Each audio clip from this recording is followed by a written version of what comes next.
DJ Sports.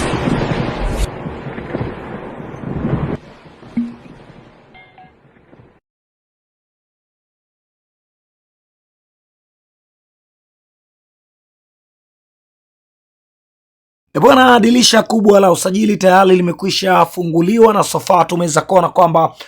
vilabu mbalimbali hapa Tanzania vikiwa bize kutaka kulepea vikosi vyao, na sofa tumeweza kuona kwamba kila mmoja ikiwa anawinda akiwa yuko mawindani na kuhakikisha anapata mtu sahihi ambaye atakuja kuongeza nguvu ndani ya kikosi chake. Na sofa kumekuwa na taarifa kubwa kweli kweli ambazo zinazoendelea kupamba kasi, hasa mara baada ya klabu ya soka ya Young African pamoja na Simba kuweza kukutana kwa mchezaji mmoja, na huku wakiwa wanapigana vikumbo wenyewe kwa wenyewe, ambapo sofa kumekuwa na taarifa kubwa kutokea huko South Africa kunako klabu ya soka ya Sekhukhune United, moja kati ya klabu ambayo inaofanya vyema pale South Africa, ambapo tunafahamu ya kwamba awali klabu ya soka ya Young African wao waliweza kuwasilisha ofa kwa Keretso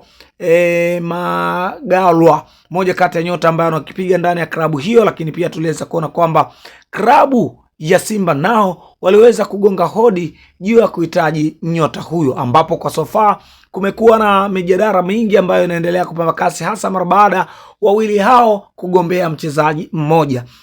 Na moja kati ya taarifa kubwa ambazo zinazoendelea kupamba kasi kwa hivi sasa kwa upande wa klabu ya soka ya Young African, wao wakiwa wanahitaji kutafuta mbadala wa Pacome Zouzoua ambao anaonekana sofa ameumia, lakini pia ataka nje kwa takriban miezi kadhaa, ambapo Yanga wanahitaji kupata mchezaji ambaye atakuja akufiti moja kwa moja na kuziba pengo la Pacome Zouzoua, huku wao klabu ya soka ya Simba Sports Club wakiwa wanahitaji kulipea vyema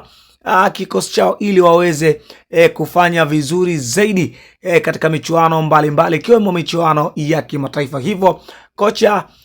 Steve Barker aliweza kuwasilisha jina la mchezaji huyo ili awemo katika kikosi cha klabu ya wekundu wa Msimbazi Simba. Sofa kumekuwa na